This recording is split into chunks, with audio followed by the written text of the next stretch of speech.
Hopefully we got Tim ready. Well, hopefully, Tim, how about now, pal? Can you hear me now? Right. I got you now. Thank you very much, pal. Beautiful. Thank you for your perseverance. Appreciate it. How you been? Everything's great. How about you? Good. You know me, pal. Look better than ever. You know that. And that I know that's the first thing that struck you when you saw me is, God, how handsome is this guy going to get, for God's sake? I know. It's like the more you age, the better you look. It's incredible. You're defying all logic, pal. I know what you thought when you first came in. You thought, oh, my God, that's Andy Reid. And I appreciate you not saying that. So thank you very much for that. Not at all, man. It's good to see you, my friend. Same here. And Tim, always enjoy your stuff on ESPN.com. Everybody check Tim out and check him out on Twitter at Tim McManus. He's a great follow. All right, Tim, I want to start with this, pal. The Eagles just played Washington. I was positing earlier with Sal Palantonio that the Eagles, I don't see Washington as a rival. And I'm talking about I was talking about from a fan's angle. I don't think Eagle fans see Washington as a rival. I don't think Eagle fans see the New York Giants as a rival. What I wanted to ask you was, what goes on in the clubhouse? Compare last week, Eagles traveling to Washington. Was there talk about division rival, let's go get them, versus this week with Dallas coming to town? Yeah, I mean, they were saying all the right things last week, like this is a division rival and this is, this is going to be a dogfight. And actually, it turned out to be just that. But yeah, I mean, I think there's a different feel certainly around the city and to a certain extent in the clubhouse when it's Dallas week. That being said, it feels a lot different than it used to during a NFC East week in the Eagles locker room than in times past. Like I still remember Trent Cole as an example. Like when it could have been Cowboys week, it could have been Giants week. Like you would walk into the locker room and he would be standing on his chair in the locker stall, just like so fired up he didn't know what to do with himself, like screaming at the top of his lungs. Like you could, as soon as you walked in there, you're like, oh my God, yeah, like it's a different week. Right. And I feel like, I don't know, dynamics have shifted maybe a little bit, and you can bring up theories as to why, but a lot of players don't look at these opponents kind of in that like same heated way as they used to. Maybe they look at each other as more brethren at this point, or for whatever it is, but they don't seem to quite get as amped as like, the days of Trent Cole and Brian Dawkins and that group. Right. Exactly. Yep. All right. And one then other related comment to last week, Tim, and that is slinging Sammy Howell. I mean, what is it? I mean, the numbers he put up last week, another day of 39 to 52, 397 and 4 touchdowns. How big a concern is the Eagles secondary right now with the Cowboys coming to town? Or do you think they'll be able to certainly get it right and be able to neutralize CeeDee Lamb? I think eventually, Pat, they're gonna get it solidified. But I think what you see going on right now is the product of so many moving parts in the secondary, particularly like up the middle. So slot corner, they've had like 5-6 different variations of guys who have played that position. You just brought in Kevin Byard from Tennessee, and by all accounts, he's super smart, great leader, and he's going to learn it pretty quickly. But he was only in the system for a week, right? And so you just brought Reed Blankenship back from an injury. You put him next to a brand new guy. You had Sidney Brown, the rookie, who was playing slot corner for a lot of the snaps. Communication just didn't seem to be in sync. And sometimes it's just a weird thing. Like every time they play Washington, for whatever reason, like Sam Howell looks like a Hall of Famer against them. Yeah. And he's like barely a starter against the rest of the NFL. Crazy, isn't it? Yeah. It's so strange. And you look at the overall pass defense for Philly, and that's an area of concern. I mean, for them to get to where they want to get to, they need to start locking it down better in that secondary. And I think it'll get there eventually once Byard starts kind of understanding things and kind of gets into the groove a little bit more. But, it has to happen quick if they want to take care of business against the Cowboys. All right. Tim, one of the items that Sal put up as a way to neutralize the Cowboys, of course, is to take some of the air out of the ball and to run right at Micah Parsons, which I certainly endorse, and I wanted to get your opinion on that. But here's the corollary to that is, and now we're into Jalen Hurts and this knee. Sal mentioned Hurts ran for 6 yards last week, which for him is that's nothing at all. Are the Eagles compromised in the run game because they're trying to shield Hurts a little bit, but in doing so, it significantly lessens the threat of the read option. Yes to that. So I don't think it's quite as bad as it looked, let's say, against Washington, in that Washington was kind of selling out to stop the run. They were begging Philly to throw it, and so Philly just obliged and say, okay, that's what we'll do. And so the ground game isn't in a dire state by any means. They still have a really good offensive line. DeAndre Swift is a good back that seems to be a fit for that. But to your point, without the threat of Hurts pulling it, it changes the numbers game. Right. And for Micah Parsons in particular, I think you're hitting on one of the most pressing matters as it applies to this matchup. Micah Parsons in 3 career games against Philly only has a half a sack. Well, why is that? He produces against everybody else. Right. Part of it's because Hurts is neutralizing him. He's and they were reading him in the RPO or the zone read game. It's like he's the read. Right. And so he can't just come crashing in, because then Hurts can just pull it and he can run off to the edge and he gets the big gain. Exactly. If he can't run like that, now does Parsons have more free reign to just come crashing in? And all of a sudden, that half a sack that he has could turn into 2.5 sacks career for come Sunday. And so, that's a major factor in this game. I don't know that they're going to have the same answers for Parsons that they normally have when you have a Hurts at 100%. All right. Talking with Tim McManus here. Tim, I think DeAndre Swift's a pretty good running back. I think, and if you just think back earlier in the season, I think he was really hitting it. He was hitting the holes. He was certainly getting lots of yardage after contact, and yet that seems to have been dialed down a little bit. Now, is that the result of the read option issue you just mentioned, or have the Eagles somehow lessened their ardor for handing DeAndre Swift the ball? I think in one part, Pat, they are being smart.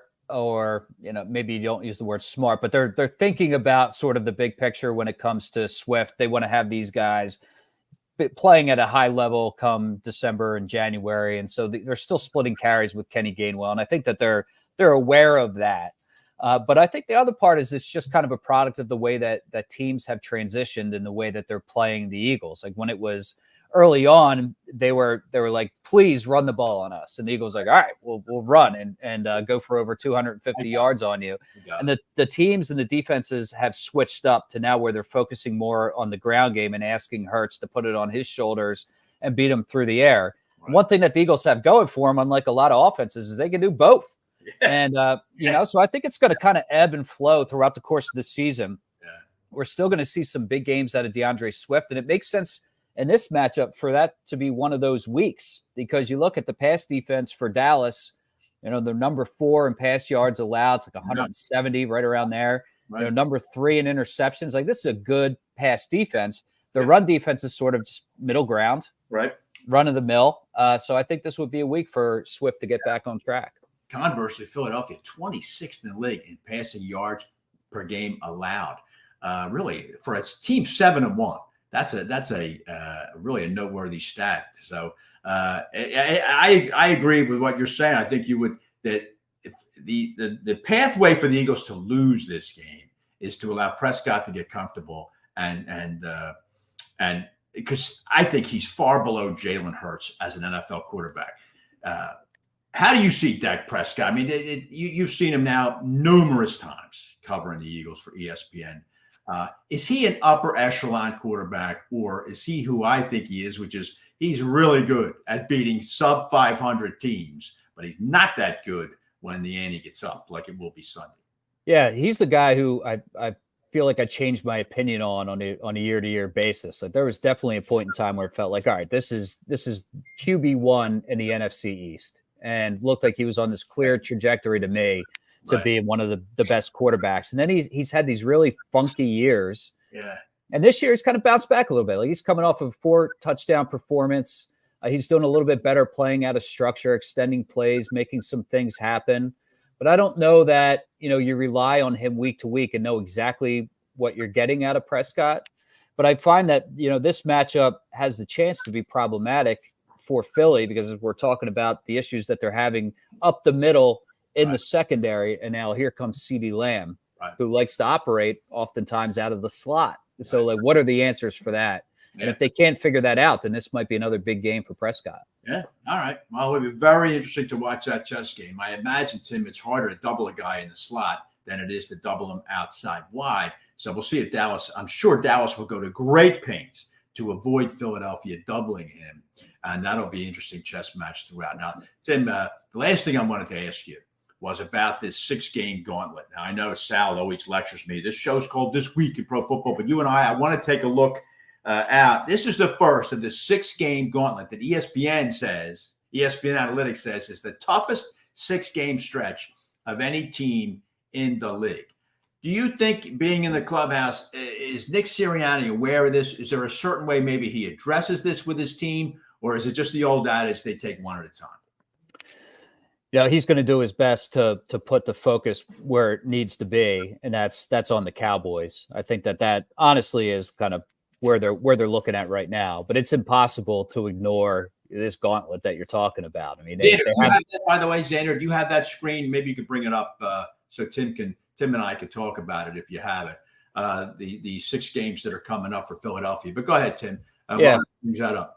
And maybe it makes it a little bit easier to focus even harder on this week, and that they have the bye right after that, Pat, right? And so they go into the bye, and then they get to prepare for the Super Bowl rematch against the Kansas City Chiefs. And from this point on, really through like mid-December, it's a big week after a big week after a big week. I mean, they got the Chiefs, and they got the Bills, and they got the Niners, Dallas in Dallas, and even Seattle. Seattle's playing some pretty decent ball right now. Who's Seattle in? They're 5-2. 5-2, and that one's on the road. Yeah, that's not an easy place to play. Yeah. So one sentiment that I did hear in speaking to someone behind the scenes was like, this is what you want. Like when you're a really good team, like this is what you want. You want to be able to kind of toe up against the very best in the NFL. They didn't really have that last year. They had a soft schedule last year, man. It got them places, but we're still kind of learning about the Eagles' best record in the NFL. People feel generally good about where they're going and what they have and the type of roster that Howie Roseman has built. But like, here's the stretch that's going to tell you everything you need to know. If they can plow through this, then they're equipped to do anything. I would bet you, Tim, in an unguarded moment, Nick Sirianni would love to reshuffle and put one of them giant games in the middle of that 6-game stretch, because I didn't get a chance to mention to Sal, and I regret it, but anybody who had to watch a single play, I'm sure you didn't get to do it because you were covering the Eagles and the Commanders, but a single down of that New York game last week. It's unbelievable. Gary Myers, I don't know if you know Gary. I have him on. Gary mentioned how it was probably the worst New York football game ever. And I think the Eagles would love to say, oh, please give me one of them giant games in there instead of Kansas City, Buffalo, and San Francisco back-to-back. I mean, that is a rough stretch for the Birds. But, I mean, you're right. It's just the Eagles are going to have this. This will really be a measure for them. Just give me a quick. I'd say, Tim, if the Eagles come out of this 4-2, would you be satisfied with that? I think so. I think that puts them in a great spot, Pat, where now they go into the 2 games against the Giants, and the Cardinals are sandwiched in between that, and they could feel like they could easily run the table to finish out strong, be on the right footing going into the postseason. So I think they would sign up for 4-2. That's probably a realistic expectation for this group. It's a tough matchup on Sunday. If they can get off on the right foot and get that W under their belts, then they're off to a good start. I think they do, Tim. And I think if you have a gut feel about the game, do you think Philly holds serve here? I feel like they're going to split this series. It's just kind of a matter of like, which one comes first. But it's really hard to come into the link and take care of business. So, I think I would lean slightly Philly, understanding that they're up against a Dallas team that if they're right, and they've been, this is a team that's been on both sides. They can either whoop you by 50, or they can lose to. They can lose 40, but they did 40-3 in San Francisco, right? Right. They can lose to the worst team in the league, really. So if Dallas is on their stuff, then it's going to be a tough one for Philly. Sal Powell said earlier that tonight's Tim that one of these 2 teams, Philadelphia or Dallas, will represent the NFC in the Super Bowl. I'm a little surprised at that. Do you endorse that? Do you think there's a good possibility the Sal's right? Yeah, yes to that. San Francisco, I obviously have a lot of respect for, but I have also a great amount of respect for D'Amico Ryans. And now that he is out of there as the defensive coordinator and as head coach of Houston, I think there is an effect to that. Now they still got great players and they can hold their own, but they did take a step back, I think, anytime you lose a coach of that caliber. But those seem to be the three. Like I don't see it. Do you see a surprise team pack coming up? And Detroit, you totally discount the NFC South. I'm not buying Detroit at all. The toughest matchup of the year, they got run out of town by the Ravens. I don't see any team in the NFC North. I don't see any team in the NFC South. I'm not sold on Dallas. I think it's Philadelphia or San Francisco, and I think it's Philadelphia. But that'll be a great thing to debate or to keep track on as the season goes along. But I agree with you. I don't see any dark horse at all in the NFC. All right, Tim McManus, thank you very much for taking all this time, pal. It's always great having you on. And everybody, give Tim a follow on Twitter at Tim McManus and check him out, ESPN.com. His stuff is always first rate. Tim, thank you very much, pal, and stay well. Pat, good catching up with you. Always my pleasure, man. I'll talk to you soon. All right, Tim. Thank you very much. All right. That was a great Tim McManus. A pretty good lineup for tonight. Come on. You got to admit that. Sal, pal, Tim McManus, and, of course, my two trusted colleagues, Sean and Justin.